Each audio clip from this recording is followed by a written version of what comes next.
ये चर्चा इसलिए हो रही है क्योंकि हाल में ही जो युद्ध हुआ वो एक सूचना का युद्ध था। एक प्रकार से हम पड़ोसी देश और दुनिया भर को सच्चाई की सूचना देना चाहते थे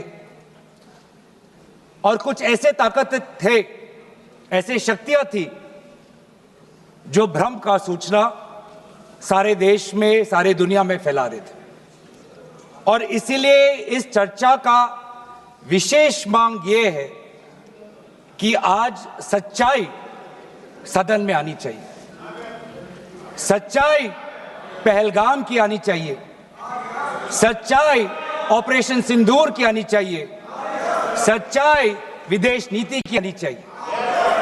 और यही आज हमने सूचना का जो युद्ध की जो बात हम कर रहे हैं वो आज हमने आदरणीय राजनाथ सिंह के भाषण में सुना।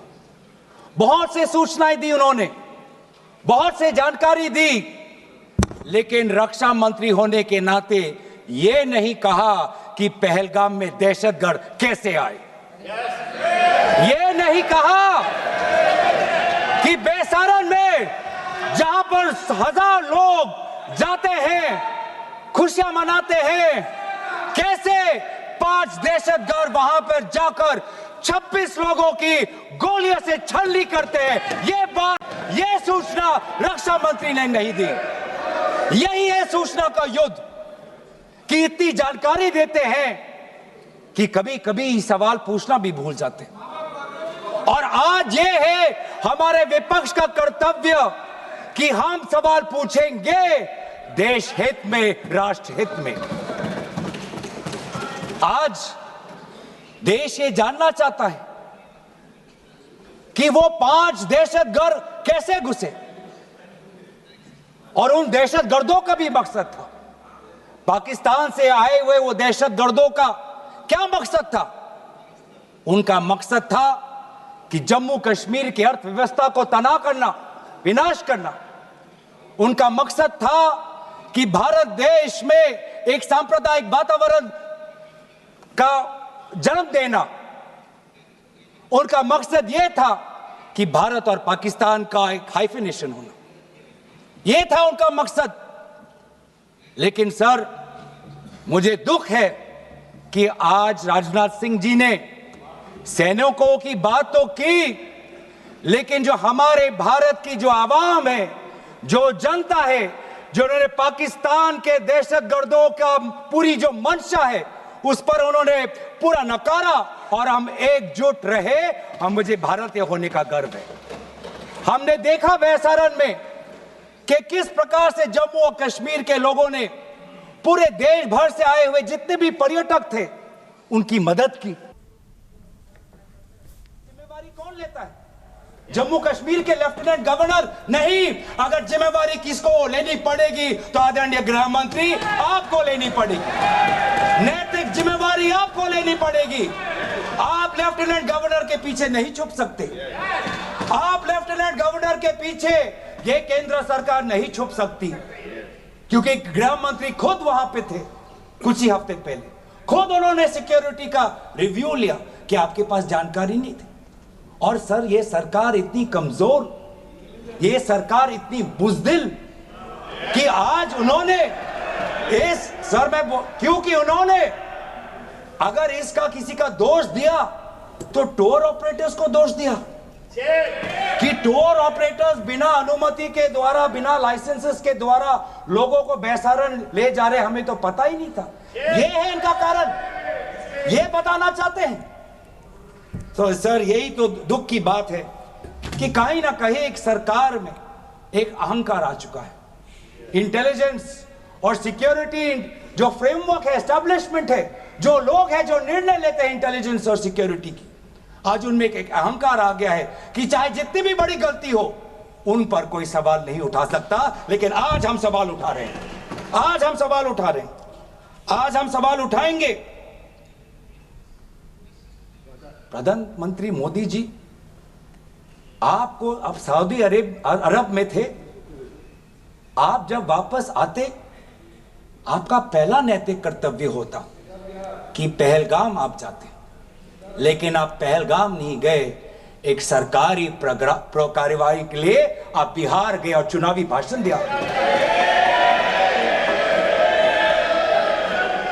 देश के मुखिया सऊदी अरब में थे, पूरा कार्यक्रम उन्हें संपूर्ण किया, वापस आए और वो पहलगाम भी नहीं जा पाए और बिहार में जाके चुनावी भाषण दे रहे हैं। अगर पहलगाम में कोई गया तो हमारा नेता राहुल गांधी गया।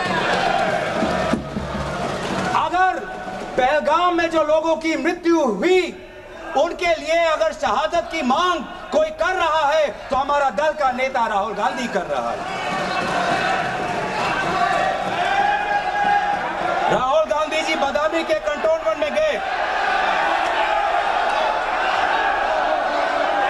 सर मैं बोलूं? Sir house in order. Sir house in order में sir house is not in order में रहेगा सर। टाइम लेकिन आप तथ्यों पे बोले, गलत सूचना नहीं दे सदन में, गलत सूचना मत दे। हम बोलिए इसके ऑर्डर में लाइए सर। कोई सदन में गलत तथ्य नहीं रख सकते आप। सर मैं बोलूं सर कैमरा आएगा मेरे पे। धन्यवाद। आदरणीय अध्यक्ष महोदय, आदरणीय अध्यक्ष महोदय, अब बात आती है ऑपरेशन सिंदूर की। आज मैं राजनाथ सिंह जी का भाषण सुन रहा था। मुझे पता नहीं चल रहा था कि राजनाथ सिंह जी जो भाषण दे रहे थे वो किस समय का उजागर कर रहे थे। वो किस समय का उजागर कर रहे थे। वो किस समय का उजागर कर रहे थे।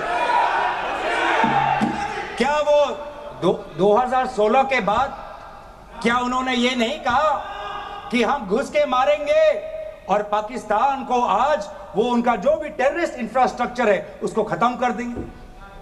वही बातें तब की, वही बातें पुलवामा की बात की कि पुलवामा के बाद आज हमारे लड़ाकू जहाज अब गए हैं, अब पाकिस्तान अब कभी भी भारत पर उंगली नहीं दिखा सकता।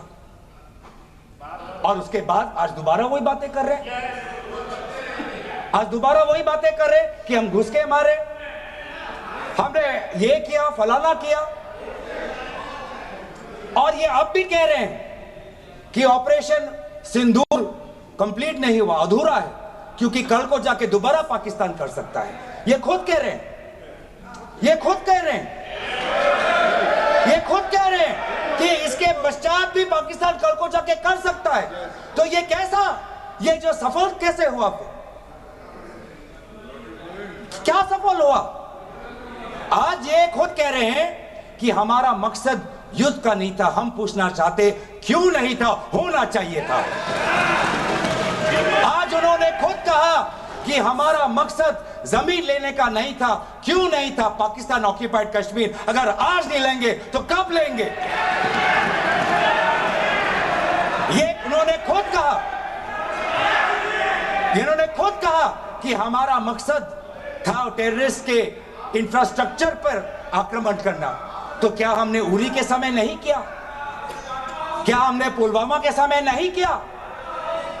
लेकिन उसके पश्चात भी पाकिस्तान का इतना साहस कि आज उन्होंने पहलगाम में जो पिछले 20 वर्षों में हमारे भारत के नागरिकों पर सबसे दर्दनाक अगर हमला हुआ है तो आपके समय पे हुआ है।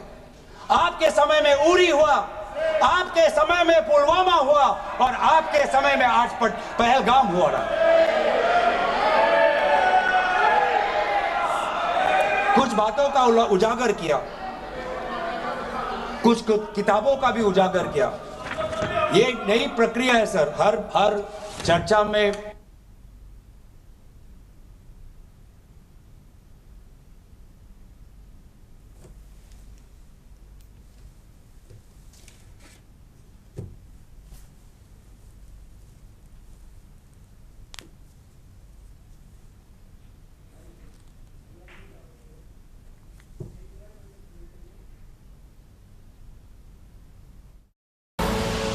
आप देख रहे हैं के न्यूज खबरों का साथ।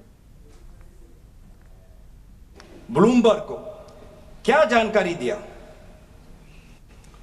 मैं पूरा पढ़ लेता हूं without editing. What is important, क्या जरूरी, हिंदी में अनुवाद करने की कोशिश भी करता हूं। मत करो। क्या ये जरूरी नहीं कि जेट गिरे, पर क्यों गिरे, क्या गलतियां हुई, वो महत्वपूर्ण है। संख्या महत्वपूर्ण नहीं सर। 35 ही राफेल है देश में, 35 ही राफेल है। अगर उनमें से कुछ गिरे भी तो देखिए सर, मुझे तो लगता है कि बहुत बड़ी क्षति हुई। 35 राफेल, अगर कुछ उनमें से भी अगर कुछ गिरे तो मुझे लगता है कि जरूरी है, क्योंकि आपको लगता है कि 35 राफेल काफी है, तो अगर कुछ गिरे तो वो भी जरूरी है। और उन्होंने उसके बाद ये कहा कि ये बात अच्छी है कि हमने अपनी गलतियों को समझा, उसको सुधरा, और 2 दिन बाद हमने अपने जेट को उड़ाए और दूर से हमने आक्रमण किया। सर ये मैं थोड़ी जानकारी चाहूंगा।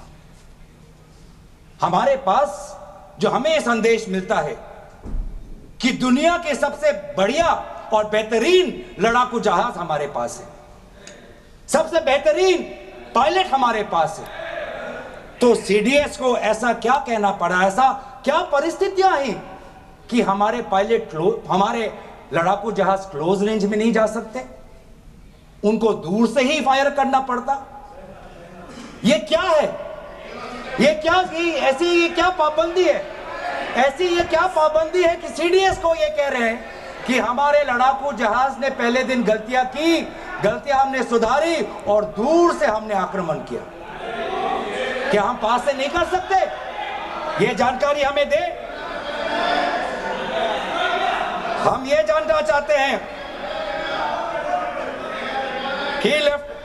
कि lieutenant general Rahul R Singh ने सदन के अंदर नहीं, सांसदों को नहीं, राजनीतिक दलों के फ्लोर लीडर्स को नहीं, फिक्की में जाके कहा, क्या कहा उसका भी मैं हिंदी में अनुवाद करता हूं कि पाकिस्तान तो सिर्फ फ्रंट पे था और पाकिस्तान के पीछे चाइना उनके पूरी तरीके से समर्थन कर रहा है। ऐसी कोई आश्चर्य की बात नहीं होनी चाहिए, क्योंकि पिछले 5 वर्षों में लगभग 80% मिलिट्री हार्डवेयर पाकिस्तान को सब पूरा चाइना से मिल रहा है। तो सर मैं आज पूछना चाहूंगा आदरणीय राजनाथ सिंह जी से, जो सरकार चीन को लाल आंख दिखाने की बात करती है, एक बार भी आपने चीन का उजागर अपने भाषण में क्यों नहीं किया? आर्मी कर रही है, आर्मी के कह रही है, आर्मी कहती है कि आज कि सिर्फ चीन और पाकिस्तान का ये 2 फ्रंट नहीं, अब 3 फ्रंट का भी हो सकता है, कन्वर्जेंस हो सकता है चीन, पाकिस्तान और बांग्लादेश को लेकर। लेकिन मैं सरकार को याद दिलाना चाहूंगा कि ये जो 2 फ्रंट की जो बात थी, इस बात की शुरुआत किसने की थी? इस बात की चेतावनी किसने दी थी? इस बात की चेतावनी इसी सदन में हमारे दल के नेता राहुल गांधी जी ने दी थी। और यही हम जानना चाहते हैं, यही हम जानना चाहते हैं कि आज जो युद्ध हुआ, इसमें पाकिस्तान को चीन से कितना समर्थन मिल रहा है। हम सेना से नहीं, आज हम आदरणीय राजनाथ सिंह जी से और प्रधानमंत्री मोदी जी से जानना चाहते हैं।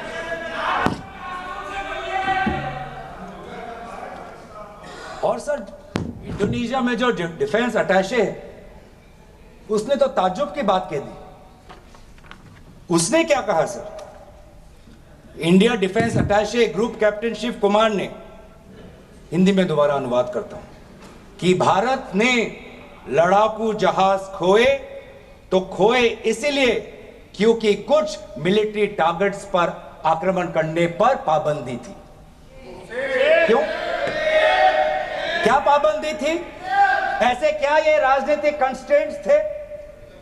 आपने कहा कि 9 टारगेट पे हमने आक्रमण किया, लेकिन हमें यह भी सूत्रों से जानकारी और मीडिया में आया है, और लेफ्टिनेंट जनरल राहुल सिंह ने खुद कहा कि पहले 21 टारगेट्स चुने गए थे और 21 से फिर 9 हुए। क्यों हुए? क्यों हुए? आज मैं ये जानना चाहता हूं कि पिछले 20 वर्ष में सबसे घातक आक्रमण हमारे महिलाओं पर हुआ, हमारे बच्चों पर हुआ, भारत के आत्मा पर हुई। हमने सब ने वो दहशत को अनुभव किया, हम सब एकजुट हुए, हमने पूरी तरीके से समर्थन प्रधानमंत्री मोदी जी को दी कि अब जाइए। और ऐसा एक माहौल बन चुका था कि देश किसी भी कीमत चुकाने के लिए तैयार था। पूरा देश प्रधानमंत्री मोदी जी के साथ था, विपक्ष प्रधानमंत्री मोदी जी के साथ था। और अचानक 10 मई के दिन पे हमारे राष्ट्रदूत कहते हैं कि हम पाकिस्तान पर हमला करेंगे, और शाम के 10 मई को सूचना आती है कि पाकिस्तान के साथ अब युद्ध पर हम परिणाम दे रहे हैं, सीज फायर हो गया। क्यों हुआ? हम आदरणीय प्रधानमंत्री मोदी जी से जानना चाहते थे, अगर पाकिस्तान वाकई में अपने घुटने टिकने के लिए तैयार था तो आपने क्यों रुका, आप क्यों रुके, और किसके सामने आप झुके, किसके सामने आपने सरेंडर किया, किसके सामने आपने सरेंडर किया? वो अमेरिका के राष्ट्रपति जो 26 बार आज कह चुके हैं कि व्यापार को लेकर उन्होंने भारत और पाकिस्तान को सतर्क किया और दोनों को मजबूर किया कि वो इस जंग को छोड़े। 26 बार। आज राष्ट्रपति ट्रंप खुद कहते हैं कि 5-6 जेट गिरे हैं। एक जेट करोड़ अरब रुपयों का है, मिलियंस एंड मिलियंस का है।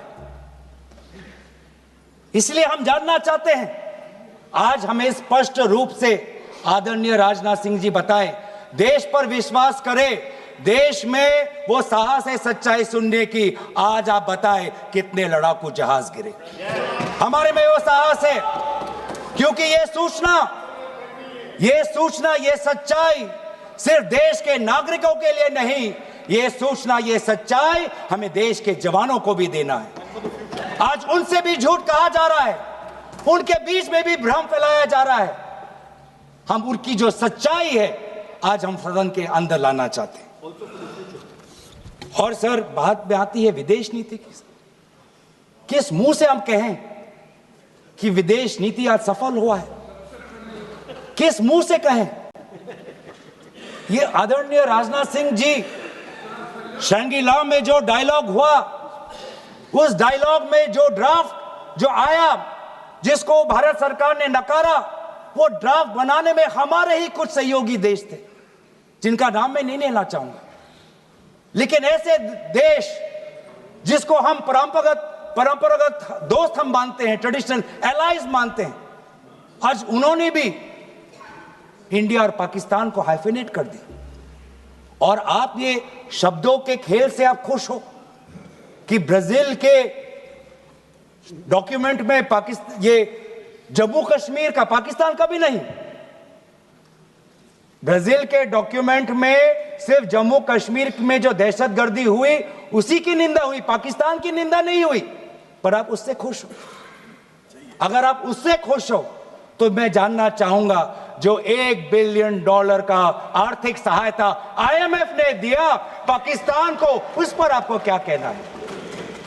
हम जानना चाहेंगे, जो ADB एशियन डेवलपमेंट बैंक से 800 मिलियन का आर्थिक सहायता जो मिलेगा पाकिस्तान को, आज आप भारत उस पे क्या रवैया? वर्ल्ड बैंक का जो $40 मिलियन आ रहा है, और ये पैसा किसको जाएगा सर? पाकिस्तान की नेतृत्व उनकी जनता या उनकी चुनी हुई सरकार नहीं, पाकिस्तान की सरकार का जो रिमोट कंट्रोल है वो पाकिस्तान की सेना के पास है। तो ये सारा पैसा वहीं जाएगा जहां पर हमने मिसाइल गिराई। तो क्या इतना भी हम नहीं कर पाए? क्या इतना भी ताकत नहीं? क्या इतना भी विश्व गुरु में लोगों का विश्वास नहीं, देश अंतर्राष्ट्रीय नेताओं का विश्वास नहीं कि IMF का एड ना जाए पाकिस्तान के पास, वर्ल्ड बैंक का एड ना जाए पाकिस्तान के पास, ADB का एड ना जाए पाकिस्तान के पास? आप में इतना भी ताकत नहीं कि एक देश ने पाकिस्तान को टेरर स्टेट का दर्जा नहीं दिया। एक देश ने आज FATF financial action task force में, जिससे बहुत नियंत्रण पाकिस्तान पे पड़ती थी, आज उससे वो 2022 में निकल आई ग्रे लिस्ट। क्या वो डालेंगे? तो इसीलिए आज हम ये मांग करते हैं कि सरकार अब डरिए मत, सच्चाई से डरिए मत। उस दिन भी देश सरकार के साथ दहशतगर्दी के खिलाफ खड़ा था, विपक्षी दल सरकार के साथ खड़े हैं, और आज भी दहशतगर्दी के खिलाफ सच्चाई के पक्ष में देश और विपक्ष आज सरकार के साथ। आप हमें अपना दुश्मन ना समझे, हम सरकार के दुश्मन नहीं हैं, हम अपने देश के पक्ष में बोल रहे हैं, जवानों के पक्ष में बोल रहे हैं, पर आप हमें कृपया सच्चाई देने का हमें वो सम्मान दीजिए। सच्चाई सुनने का अधिकार हमारा है, और जितने बार आप झूठ और भ्रम फैलाएंगे, हम उतनी बार आपको पूछते जाएंगे कि आपने क्या किया। और इसीलिए आज मैं खड़ा हूं, अपेक्षा बहुत की थी कि पहलगाम का उजागर होगा, आदरणीय गृह मंत्री नैतिक जिम्मेवारी लेंगे, राष्ट्रीय सुरक्षा सलाहकार नैतिक जिम्मेवारी लेंगे, और प्रधानमंत्री मोदी जी कहेंगे क्यों उन्होंने ऑपरेशन सिंदूर, जो अंतिम अंजाम था, हमें तो मीडिया में सुनते हुए ऐसा लगा कि हम कराची में उठेंगे।